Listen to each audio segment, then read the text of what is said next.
Saludos amigos, bienvenidos a un episodio más de Desaprende Podcast. Como muchos saben, yo soy Jovanska, su host, y a mi lado tengo a una persona que yo creo que todos ustedes en casa saben quién ella es y no necesita tanta introducción.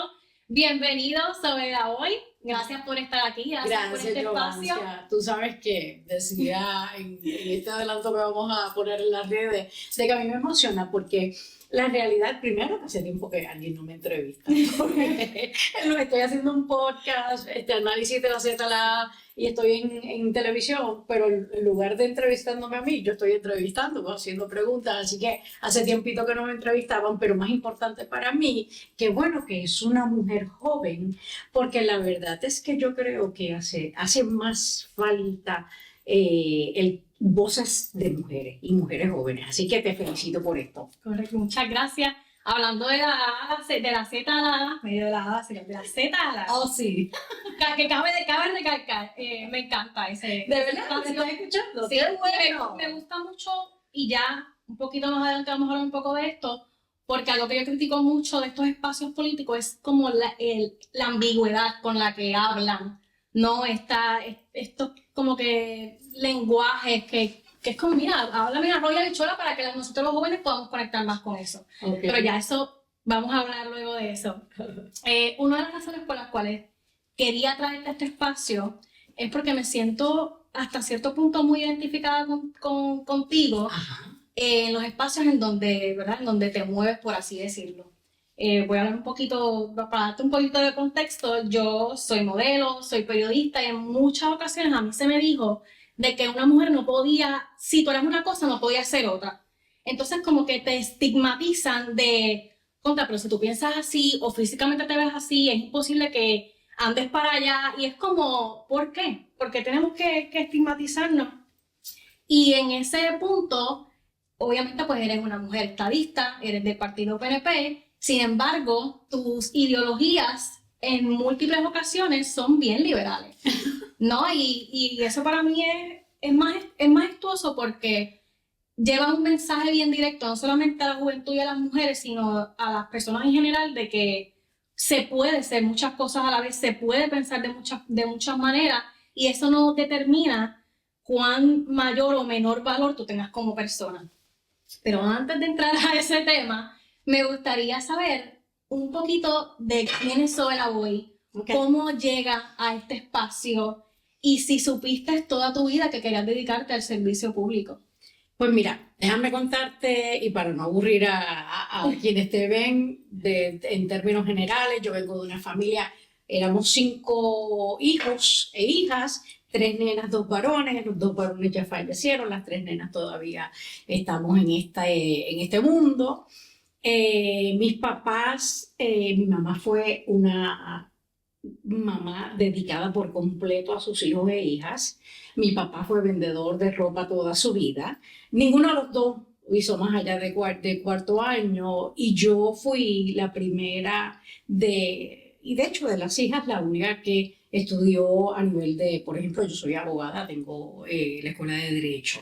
Y lo digo solamente para que entiendas por qué es que yo quizás termino en donde termino. A mí la vida me enseñó desde bien principio, y yo tengo que agradecerle eso tanto a mi papá como a mi mamá, que desde pequeños nos enseñaron a todos que una tercera no debe ser quien decida qué tú puedes hacer o qué no puedes hacer. Esa decisión la tienes que tomar tú. Así que no modelo, porque yo nunca, bueno, con excepción que los otros días me tiene esta loquera de modelar ¿cómo que se llama el Chamo Moda. Chamo Moda, gracias. Me manda Carlito. Y eso es bello, porque eso es una loquera, porque yo no hago eso. Pero lo que te iba a decir es que para mí no para mal, de jovencita, pues yo era bonita, y entonces todo el mundo cree. O sea, hay tanta gente que todavía, y yo creo que esto ha mejorado, pero todavía nos meten en unas cajitas y dicen, ok, si tú eres linda, pues debes ser media airhead, o no debes ser muy inteligente. Si no eres tan linda, pues entonces sí te acepto. Y la realidad es que la vida me fue enseñando que, ¿qué me importa?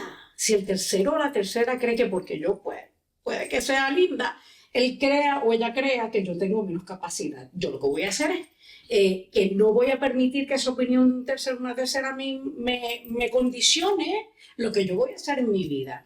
Y por muchos años, fui como que me encontraba esta primera barrera, por ejemplo, estudiar en la universidad. No era lo normal en mi familia. Y yo dije, ¿sabes qué? Yo quiero hacerlo, porque tú me preguntaste si yo siempre supe que quería ser servidora pública, y tengo que decirte, yo siempre supe que quería ser abogada. Me acuerdo de chiquita, ver, qué sé yo, hasta programas de televisión, y yo decir, no, pero esto no es justo. Y siempre muy pendiente a que la gente con menos voz tuviera una representación. Así que un poco por eso empiezo a decir, no importa que en mi familia ninguno de las otras personas que vinieron antes que yo lo hicieron, yo lo voy a hacer. Y definitivamente no por competir con ellos, sino sencillamente porque esto era lo que yo quería hacer en mi vida. Y gracias al esfuerzo, al apoyo de tanto de papi como de mami, yo lo logré. Así que desde muy joven, y hoy a los 60, cumplí 60 la semana pasada, hoy a los 60 me siento igual. A mí que nadie me meta en una cajita. Y más allá, que no dejes. Entonces ya se ha convertido en este mensaje que quiero llevar a todo el mundo, hombres y mujeres, pero muy en particular a las mujeres, no dejes que te metan en esa cajita. Yo estoy con una compañera de trabajo y una de esas hijas que me da la vida, vamos a empezar a trabajar en una campaña en mis redes, una campaña grande, pero en mis redes, que se va a llamar #60 y qué, porque yo tengo 60. Pero entonces no me digas que porque yo tengo 60, yo tengo que ser la abuelita, cuidando a los nietos y las nietas, porque nuevamente esas cajitas me niego a que me encierren y le pido a la gente que no permitan que nadie les encierre. Y en ese aspecto de 60 que vi hace poco en tu red que te hiciste un tatuaje. Sí. Eso lo traigo a colación porque es como tú dices, yo siento que nosotras como mujeres, yo, ¿verdad? No he llegado ahí, pero por ejemplo, mis tías, mis abuelas, mi mamá incluso, son mujeres que tienen esta concepción de que llegué a esta edad y ya de esta edad en adelante, pues yo voy bajando la cuenta y ya no hay nada más que se pueda hacer, etcétera. Cosa que definitivamente no pienso que sea real y creo que eres un vivo ejemplo de todas estas cosas, de no solamente eres una persona que estás activamente en la política, estás haciendo un podcast, hiciste tu tatuaje, ay, se me cayó el lápiz, nada, seguimos. Estás haciendo todas estas cosas. Y, por ejemplo, lo que yo percibo de ti es que eres una mujer bien poderosa, ¿no? Que te ves como con este carácter de, esta es mi convicción, esto es lo que a mí me gusta y esto es lo que va a pasar. Siempre ha sido así. ¿Cómo desarrollaste esto? Me voy a dar un hint. Yo, dentro de la preparación que tuve para este espacio, vi que quería ser pilota. Yo digo piloto, como ustedes le quieran llamar. Y esas son cosas que usualmente las mujeres pudieran aspirar, pero cuando tú eres pequeña como te bajan, ¿no? Como que, mira, no, porque eso es de hombre. Ajá, no, porque es que tú no puedes entrar en esas aspiraciones, incluyendo esto de ¿verdad? De la abogacía o de entrar en estos temas políticos que en ese momento dado yo asumo que esto era como que algo exclusivamente de hombres. ¿Cómo tú entras aquí? Mira, pues te confieso. Esa es mi pregunta. Otra vez, aquello que alguien me decía, no, porque tú eres mujer y lo puedes hacer, era como que, pues ahora te voy a probar que yo lo puedo hacer independientemente de ser mujer. Pero lo de pilota, porque me uno al uso de la palabra pilota y no piloto, pero yo estudié los primeros años de bachillerato en Mayagüez y allí estaba en la ROTC. Antes en las universidades, ya no, pero en los recintos había representación de las Fuerzas Armadas de Estados Unidos y yo me uní a la ROTC. Entonces era del Air Force, había la oportunidad de ser piloto o pilota. Entonces yo solicité porque me encantaba la idea de guiar aviones, inclusive de ir a la guerra, si había que ir a la guerra a defender la democracia. Pero entonces, pues, no, mira las cosas de la vida. Yo siempre he sido, pues, ¿verdad? No, una persona bajita de estatura y en aquel momento, en aquellos años, y estamos hablando de 1983, por ahí, tú tenías que tener una altura en particular. Así que me denegaron, me dijeron, no. Y como esto no era cuestión de que era mujer, sino que era chiquita, pues tú sabes, pues vamos a aceptarlo. Pero de ahí, pues entonces termino bachillerato y me voy a trabajar. Fui maestra de inglés y de ciencia en el colegio San Antonio, en Río Piedra, de cuarto y quinto grado. Aquello fue una experiencia súper chula. Pero después regresé y entonces empecé a trabajar en mi sueño de convertirme en abogada. Nunca pensé ser abogada de bufetes grandes, nunca me interesó esa vida, respeto a quienes le interesa, pero nunca me interesó a mí. Siempre quise de alguna forma trabajar, como te decía, dándole voz a aquellas personas que no la tenían. Y ahí aparece la oportunidad de irme a trabajar con el gobierno federal, en el Departamento de Justicia Federal, dentro de la División Criminal. Yo iba de Puerto Rico porque el gobierno federal, el Departamento de Justicia Federal, tiene este programa, se llama Honors Program, que entrevista a través de las universidades y las escuelas de derecho de todos los 50 estados y los territorios para reclutar nuevos abogados y abogadas. Entonces vinieron a Puerto Rico y yo solicité y escogieron a 2 personas, una de esas personas fui yo. Yo me iba con la idea de comenzar a trabajar en la sección dentro de la división criminal de violencia contra los menores, porque el tema desde pequeña me apasiona. Llegué y entonces en este mundo, ¿verdad? Para mí, o sea, bueno, no era tan nena en comparación a ti, pero era nena. Cuando llego allá me dicen, mira, como tú eres bilingüe, te necesitamos en la Oficina de Asuntos Internacionales. Así que no pude llegar a la sección de agresiones sexuales contra menores y delitos contra menores, pero me fui a trabajar allá. Eso me planteó muchísimos retos. Y te tengo que decir, yo ahí aprendí qué es el discrimen. Yo soy estadista y sé que vamos a hablar de este tema en unos minutos, pero te tengo que decir, ahí yo, trabajando y viviendo en Washington DC en aquellos años, yo me di cuenta que el discrimen existe. Sí, por eso también ese choque cultural, que aunque uno puede pensar de que no es así, es así. Definitivamente. Yo me acuerdo, y aquí acabo los cuentos, el primer día que yo llego al Departamento de Justicia Federal, yo me acuerdo, yo llegué emocionadísima. Y entonces llego al lobby para coger el ascensor hacia la oficina que me toca, y cuando entro, yo entré y yo todo el mundo en el ascensor, good morning, que yo estaba tan excitada. Yo imagino que Así mismo, todos me miraron como, ¿y está loca? ¿Qué le pasa? Cállate la boca. Por las mañanas uno no habla. ¿Qué fue lo más difícil allá? Pues tú sabes que el discrimen de la mujer contra la mujer. Wow. Oh my God.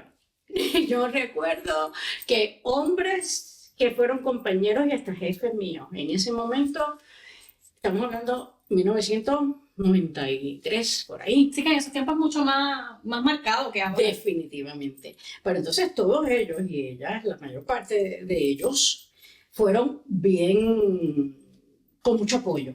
Pero entonces había esta señora, mayor que yo, blanca, típica americana, que ni me saludaba cuando llegábamos a las reuniones. Era ignorándome por completo. Así que eso fue una de las cosas más difíciles para mí, porque yo tuve que trabajar tanto para probarme. 1, porque era joven. 2, porque era mujer. Y 3, porque soy latina. O sea, porque soy toda, en aquel momento era joven, pero soy mujer y soy latina. Así que tuve que probarme ante la mayor parte de las personas, más de lo que quizás otros compañeros y compañeras tuvieron que probarse. Pero fue una experiencia maravillosa en mi vida. Así que desde ahí, aún siendo estadista, te digo que sí, el discrimen existe y allá en Estados Unidos continental se nota, se siente. Y estando allá y dando ese brinco para acá, que, ¿verdad? Estuviste trabajando para la administración de Rosselló, si no me equivoco. ¿Cómo fue ese cambio y qué fue lo más que te costó desaprender? Porque no sé si en ese entonces tenía todas estas ideologías que tienes ahora, de que vuelvo, sí, soy estadista, pero creo en los derechos de la comunidad LGBT, creo en, ¿verdad? En todas las cosas que constantemente estás hablando a favor de la mujer, etcétera. So, no sé, porque por ejemplo, en mi caso, este podcast se llama Desaprende porque esa es mi historia de vida. Si tú me preguntas quién es Yowanska es puro desaprendizaje. Yo vengo de una familia donde hubo mucho conflicto, todas las mujeres de mi familia fueron víctimas de violencia doméstica y a mí me tocó desaprender a la mala en todo este proceso. Pero, pues no sé si fue Me encanta, me encanta. pues si tu caso fue el mismo, ¿no? No, te tengo que confesar, primero que te felicito, me encanta y me pararía a darte un abrazo ahora mismo, porque creo que pocas mujeres, necesitamos más mujeres con esa valentía de reconocer, anda para el caramba, esto es el patrón, esto es lo que yo conozco, pero no porque yo lo conozca es lo correcto, así que debo desaprender, me encanta, pero volviendo a mí, te confieso, yo regreso de Washington DC a Puerto Rico porque necesitaban a una abogada en la cárcel federal que en aquel momento estaba abriendo. Y ahí es que yo comienzo a trabajar y a tener contacto con el gobierno estatal. Porque la verdad es que antes de eso yo no había tenido ningún contacto y yo no tenía, yo no pertenecía a ningún partido político, yo no corría campañas con nadie, la política partidista no era parte de mi vida. Pero cuando yo llego a MDC Guaynabo, que es la cárcel que le dicen cárcel federal, yo empiezo a me convierto en la liaison o el punto de contacto con el gobierno estatal. Y ahí es que se me recomienda para convertirme en la secretaria administradora primero y después secretaria de corrección. Ahí es que yo por primera vez comienzo a tener experiencia o relación con lo que es la política partidista. Que la vida te fue llevando a eso. Correcto. Toda la vida había sido estadista. Y en gran medida, para contestar tu pregunta quizá, yo nací y me crié en un hogar. Mi mamá nació y fue criada en Estados Unidos continental. Y ella nos crió en un ambiente donde nos enseñó a amar Estados Unidos continental por lo que representa, la democracia, las oportunidades. Y en ese tiempo, yo te tengo que confesar, nosotros hablábamos como familia de temas como el comunismo, de la diferencia que había entre lo que podemos vivir en Estados Unidos continental y Puerto Rico por la relación que tiene con Estados Unidos versus lo que se vive en otros países. Así que yo crecí en ese ambiente, creyendo en Estados Unidos y a medida que fueron pasando los años me mantuve creyendo y hoy a los 60 soy estadista hasta el final, porque nuevamente yo creo en la democracia y la realidad es que Estados Unidos es la democracia más poderosa del mundo.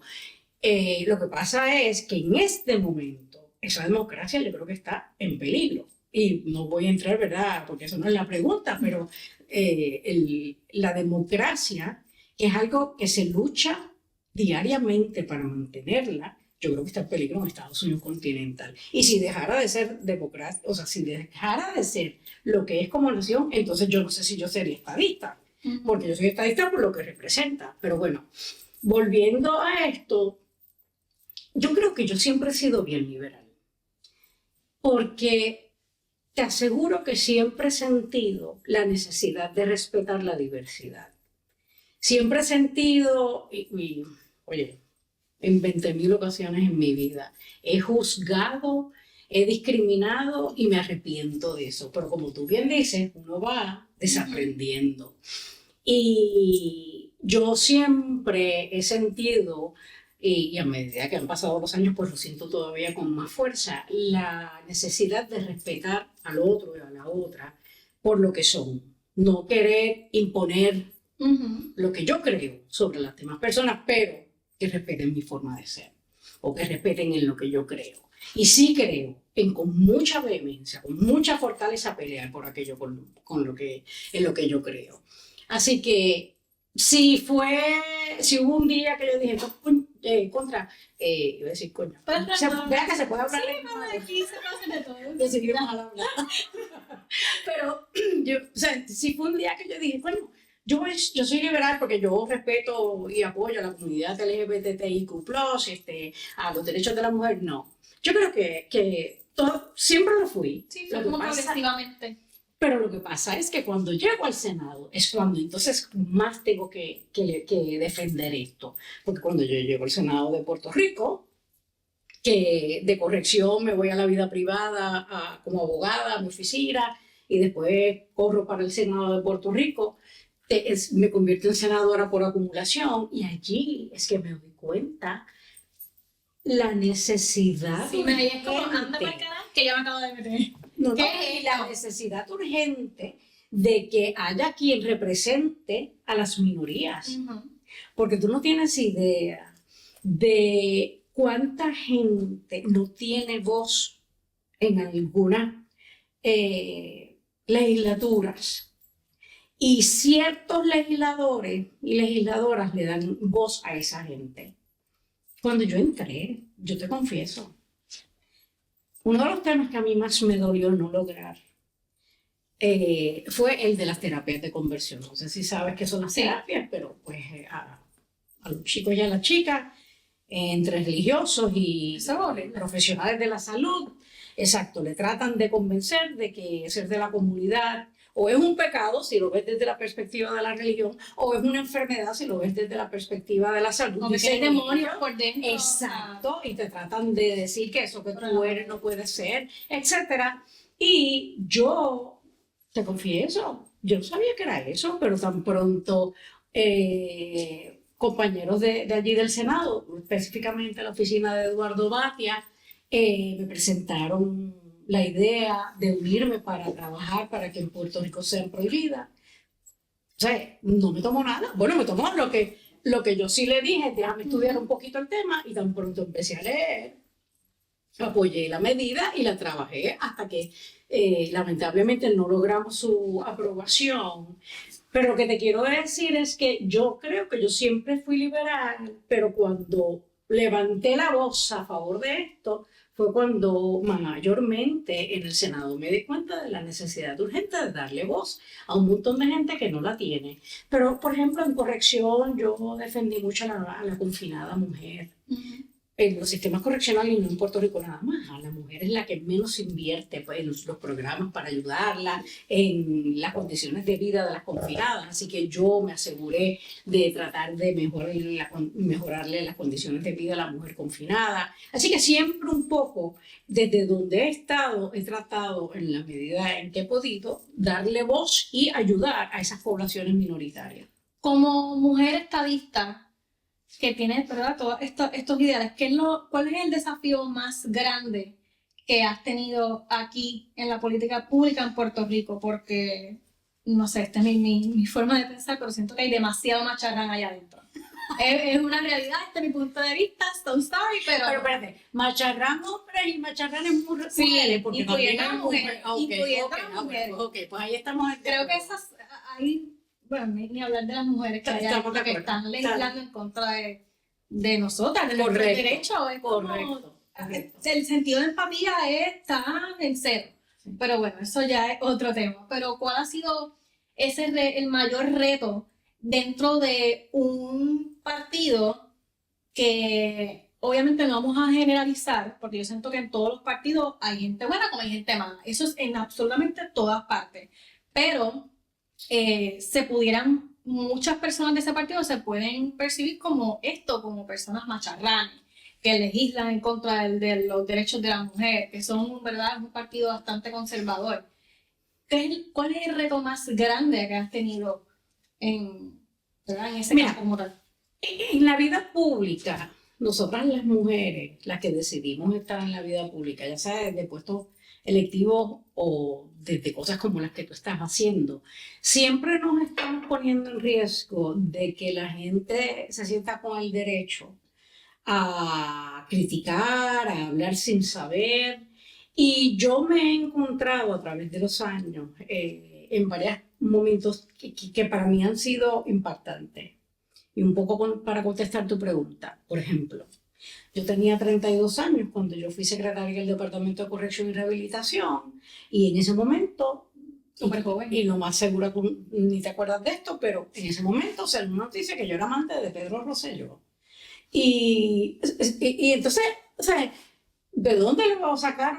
Ni tengo la menor, o sea, no sé de dónde, pero independientemente. No, y siempre son las mujeres, es este tipo de escándalo.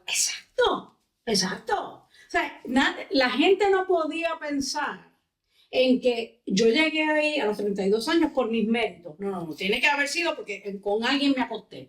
O sea, a algún macho se lo debo. Así que eso fue un momento bien difícil para mí. Yo tenía ya mis 2 hijos en ese momento de mi vida y la nena era bastante grande, tanto que yo ese día por la tarde cuando llegó me dice, mamá, que ser amante de una persona, porque obviamente ya en la escuela le estaban bullying, chavando con este tema de que la mamá era amante de Pedro Rosselló. Así que es un momento difícil. Otro reto que yo te tengo que confesar fue, cuando tú eres parte de un partido político, la expectativa es que tú tomes las decisiones. Digo, esta es mi perspectiva, esta es mi opinión.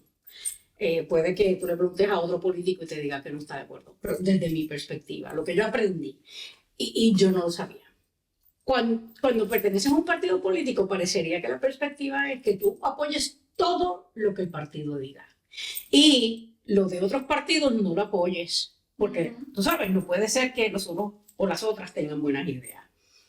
Y ese fue uno de los retos principales que yo me encontré en el Senado de Puerto Rico, porque aun cuando yo corrí bajo la insignia de la palma, yo me sentía 2 cosas.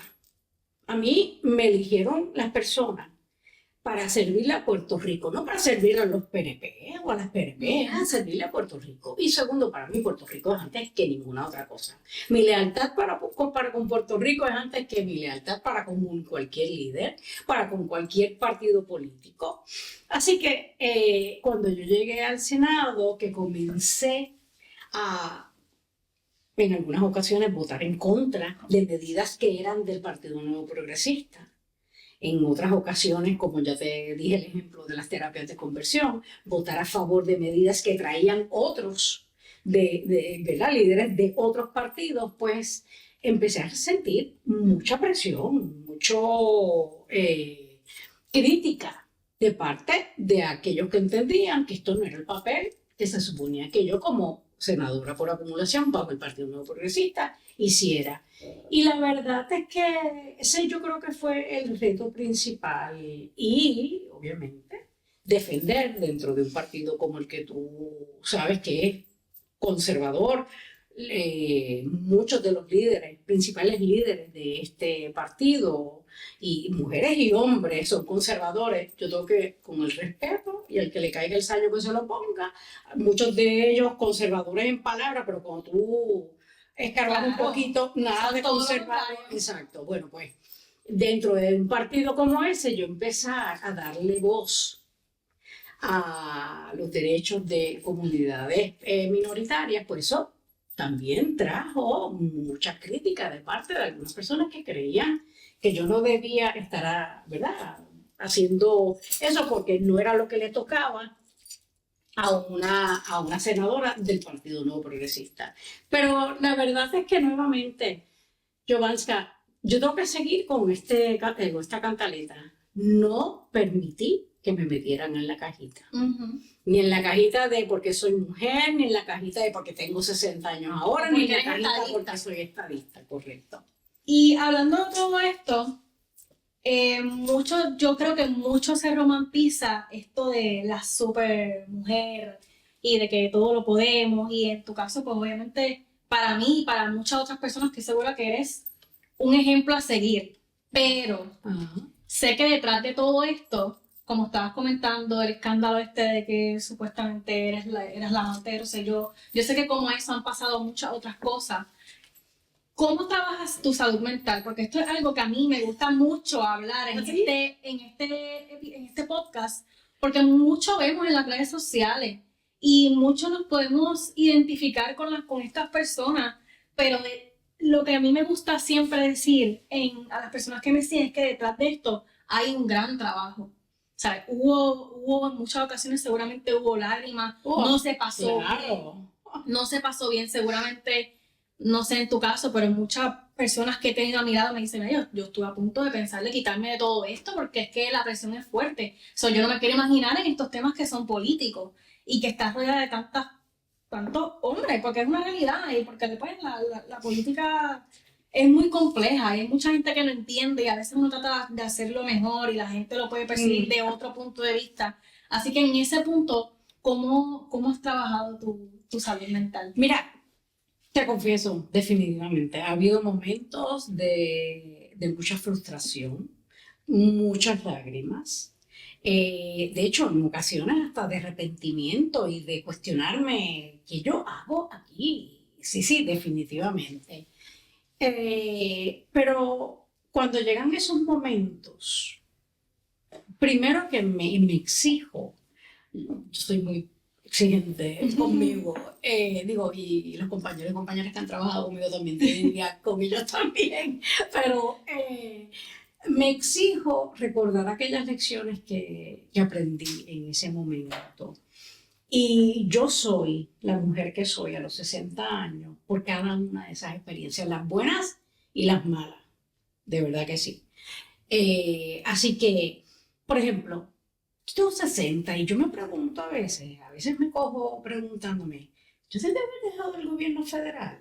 Porque la verdad es que yo estaba súper bien en el gobierno federal y los jefes que tenía en aquel momento, porque eran todos hombres, me auguraban mucho futuro dentro del gobierno federal, pues porque soy latina, porque soy bilingüe, porque soy mujer, porque había mucho, porque en mis tiempos, en aquellos tiempos, los latinos y las latinas estábamos abriéndonos puertas en el gobierno federal, no era, ahora es mucho más normal la participación, pero antes no era tan normal. Así que, pues, y yo a veces me pregunto, hubiera estado mucho más tranquila en el gobierno federal. Otra pregunta que a veces me cojo haciendo es la de, yo me debí haber ido al Senado, porque en el Senado yo tuve muchas luchas, di muchas luchas, y de hecho con el presidente del Senado en aquel momento tuvimos unas cuantas luchas, pero no teníamos una relación de respeto. Pero a veces yo me pregunto, oye, cuando yo tomé la determinación de dejar el puesto de senadora por acumulación para convertirme en secretaria de la gobernación de la entonces gobernadora Wanda Vázquez, ¿fue la decisión correcta o me debió haber quedado? Así que sí, definitivamente hay momentos bien difíciles, pero entre que me exijo recordar esos momentos difíciles, recordar las lecciones buenas y malas que, ¿verdad? O las experiencias buenas y malas. Y porque sé que cuento principalmente con el apoyo de mis dos adorados hijos, mi hija Natasha y mi hijo Delfo José, pues la verdad es que sí, pero sigo ahí. Y Sí. yo, si no hago ejercicio por la mañana, No funciona. no funcionó. Así que mucho para mí, bien importante es hacer, coger esos ratos, que nadie me interrumpa, ese es mi rato, y hacer ejercicio de verdad que sí. Fuera de cámara estábamos hablando un poco de que fuiste secretaria de corrección y te estaba contando de que hace poco hice una historia de una persona que es confinada, que pues le dieron sentencia de 105 años y que hoy día es el primer hombre que está estudiando Derecho. Derecho, ¿no? Como secretaria de corrección, ¿cuál fue el desafío más grande que viste? ¿Y cuál es la necesidad también más grande que viste dentro de, ¿verdad? De esa comunidad? Mira, cuando yo me convierto en secretaria de corrección de Puerto Rico, yo vengo del gobierno federal, de law enforcement, o sea, de ley y orden, de trabajar con Fiscalía Federal, de trabajar con las agencias de ley y orden federales, FBI, ATF, todas estas agencias. Así que yo vengo con una mentalidad mayormente de ley y orden, de mucho orden, mucha disciplina. Cuando yo llego al sistema correccional de Puerto Rico, me doy cuenta que muy diferente al BOP que venía del Bureau of Prisons, que es el negociado de prisiones federal, muy diferente allí a lo que yo aprendí allí, acá en lo estatal. Habían tantas y tantas diferencias, pero por decir entre otras, una bien importante era que a nivel estatal había que buscar un balance entre la seguridad y las oportunidades de rehabilitación para la población correccional. Cuando yo llegué, yo me di cuenta Por un lado, que mayormente los oficiales y las oficiales correccionales no se sentían valorizados y valorizadas.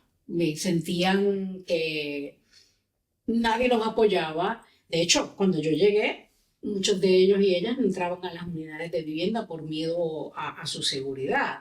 Pero por ese lado estaba la preocupación por los compañeros y compañeras que pudieran hacer su trabajo y tuvieran las herramientas para hacerlo, pero eso por el otro lado de la población correccional, yo entendía que los programas que se le ofrecían, dos problemas teníamos.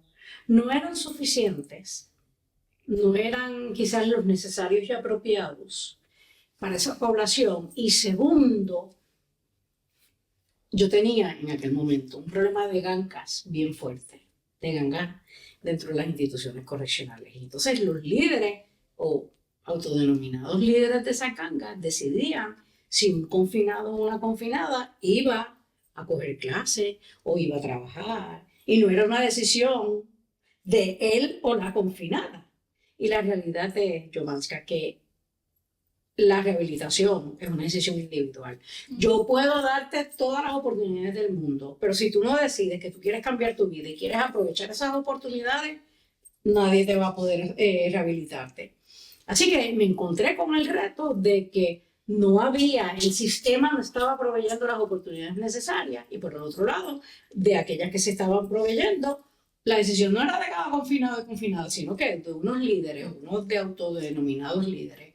Así que se trabajó mucho en esos 4 años que yo estuve como primera administradora y luego administradora y secretaria del Departamento de Corrección y Rehabilitación en buscar cómo hacer sentir al compañero y compañera, tanto oficial correccional como los técnicos de servicios sociopenales, los técnicos de recursos, todos los compañeros y compañeras que hacían el equipo para trabajar con la población correccional, hacerlos sentir, uno, orgullosos del trabajo que hacen, reconociendo el trabajo que hacen, porque yo soy admiradora de los policías y las policías, pero la realidad es que el oficial correccional y el oficial correccional, a diferencia del policía que está en la calle y se encuentra al delincuente, el compañero oficial correccional o la compañera está el turno completo rodeada de delincuentes, así que es un ambiente mucho más estrésico que desde mi perspectiva, que el del policía. Así que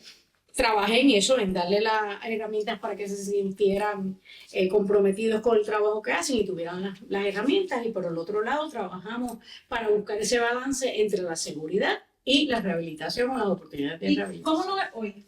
¿Cómo ves la corrección hoy?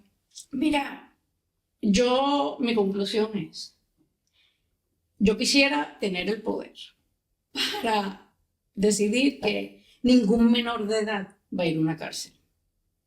Porque en las cárceles, I'm sorry, pero tú no rehabilitas. Esa es la realidad. Que eso es lo que se supone que es una cárcel y es lo menos que es una realidad. La realidad es que se supone que se le provean las herramientas, pero es una combinación de que no son las herramientas necesarias, de que quizás la persona no decide hacer uso de esas herramientas, pero yo creo, lo veo hoy, yo creo que aunque gracias a Dios han mermado la población correccional de los menores, todavía tenemos menores. Yo te tengo que confesar, uno de los momentos más difíciles para mí fue cuando yo empecé con el sistema correccional de Puerto Rico y entré a una cárcel de menores. Ver un nene de 12 añitos, o sea, 12 añitos dentro de una cárcel es inaceptable. Así que yo quisiera que... Hablando de eso, no sé si viste hace poco un caso de una nena en Estados Unidos que tiene 15 años, le dieron cadena perpetua por matar a su mamá y a su papá, y al final del reporte lo que decía era que la niña tenía problemas de salud mental que nunca fueron atendidos. Y yo pienso que esa es la raíz de muchas cosas. O sea, tú no...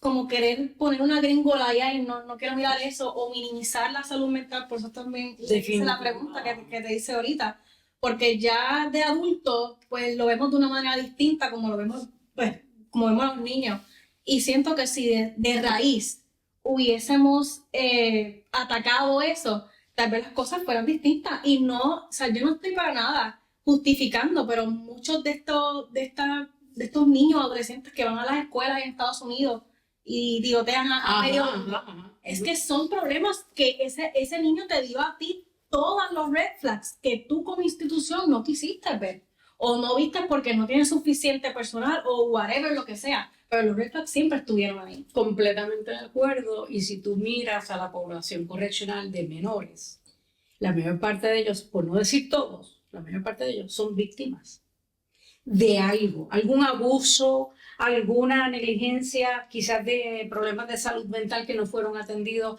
pero definitivamente, si se les hubiera detectado a tiempo o si se detectó y se les hubiera provisto los servicios que necesitaban, lo más seguro no hubieran llegado a donde llegaron. Igual un caso, yo no me acuerdo el nombre de esta persona que fue muy famoso, yo era pequeña todavía, de esta mujer que ella prostituía a su hija. Eso fue un caso bien mediático, pero vuelvo, y no lo estoy justificando para absolutamente nada, pero cuando veías la historia, ella hizo lo mismo con su hija porque con ella lo hicieron así. Y son cosas que cuando tú no sales de ese entorno, a veces es difícil porque no ves nada distinto a tu realidad. Lo que tú estás diciendo, desaprender, es verdad. Sí. Si no paras ese patrón, si no te sales y te das cuenta que lo que has aprendido hasta el momento es incorrecto y tienes que desaprender y aprender algo nuevo, definitivamente los patrones continúan. Y mezclado a este tema, que tal vez tiene y no tanto que ver, es el tema del aborto. Yo, como te había comentado fuera del aire, yo antes era una persona que, dado a que estaba en concursos de belleza, a mí se me entrenó, por así decirlo, como yo sé que pasa en muchos de estos espacios, de esta típica frase de que la vida solamente te la puede quitar Dios. Okay. Y siento que a veces vamos creciendo y vamos escuchando y no nos paramos a desaprender o a determinar, ok, ¿qué significa esto? ¿Realmente estoy de acuerdo con esto o no? Si fuera mi caso, ¿cómo yo lo vería? Yo tengo amigas que han tenido que recurrir a esto y no es una decisión fácil. O sea, no es una decisión, ninguna mujer se levanta, tiene relaciones sexuales y dice, ay, pensé que lo que yo no importa, yo voy a abortar. Eso no es así. O sea, eso no funciona de esa manera. Y vuelvo, yo he estado mano a mano con personas que han tenido que tomar esta decisión y es muy difícil, mentalmente es súper agotador y me causa mucho estrés que muchas personas en términos políticos, específicamente hombres, que no tienen nada que ver con el cuerpo de la mujer, que no entienden siquiera lo que es ser mujer, me digan a mí cómo yo tengo que ser con mi cuerpo, ¿verdad? Y qué decisiones yo tengo que tomar. Esto es un tema que yo sé que todo el mundo defiende con garras y dientes de acuerdo a lo que creen, y yo he estado con personas que igual no creen en el aborto, mi familia, muchas personas de mi familia no creen en el aborto, y yo tengo la capacidad de entender hasta el por qué. O sea, no tenemos que pensar igual, pero no tienes que imponerme lo que yo voy a hacer con mi cuerpo y con mi vida de acuerdo a lo que yo entiendo que es correcto para mí individualmente. ¿Qué piensas tú al respecto? Mira, yo he sido muy criticada porque desde que comencé en la vida pública siempre he sido muy defensora de los derechos de la mujer, entre otras poblaciones de minoría, incluyendo el derecho a que nosotras decidamos qué hacemos con nuestro cuerpo. En el Senado hubo, en mis tiempos, en aquel momento, hubo proyectos para restringir el derecho. Yo lo peleé con todo mi ánimo. Porque, otra vez, yo no te estoy diciendo a ti, yo Betty aborta. Yo lo que estoy diciendo es que respetemos la decisión de la mujer. Cada mujer debe de poder decidir qué quiere hacer con su cuerpo, por las razones que sean. Pueden ser religiosas, pueden ser lo que sea. ¿Lo quiero tener o no lo quiero tener? Pero que sea su decisión, que nadie me imponga. De hecho, recientemente en el podcast de Análisis de la Z estábamos entrevistando a la chica a la compañera que está corriendo para Washington DC por Proyecto Dignidad. Y le preguntábamos, ven acá, pero, o sea, yo le decía, yo no te estoy diciendo que tú tienes que abortar, pero con las medidas que ustedes pretenden la legislación que ustedes pretenden pasar, por ejemplo, en el Senado, ahora en este cuatrienio se discutió muchísimo, lo que hace es que tú impones sobre mí tu creencia. Y esto del aborto es porque tú crees que hay vida desde que está en la barriga, por creencia religiosa, pero ¿por qué tú te sientes con el derecho a imponer tu opinión? Y porque toda la atención tiene que ir hacia eso cuando hay tantas cosas sucediendo. ¿Por qué no hablamos de la persona que probablemente fue un violador? Oh, ¿Por qué no hablamos de todos los niños que están ahora mismo en el departamento de la familia y las pasan mal? Las pasan muy mal. Hay una muchacha que ella se llama Raishmar. Ella fue modelo y participó en certámenes de belleza y ella se dice que ella se autodenomina hija del Estado. Y ella tiene un libro donde habla de todo esto. Y, o sea, son cosas bárbaras.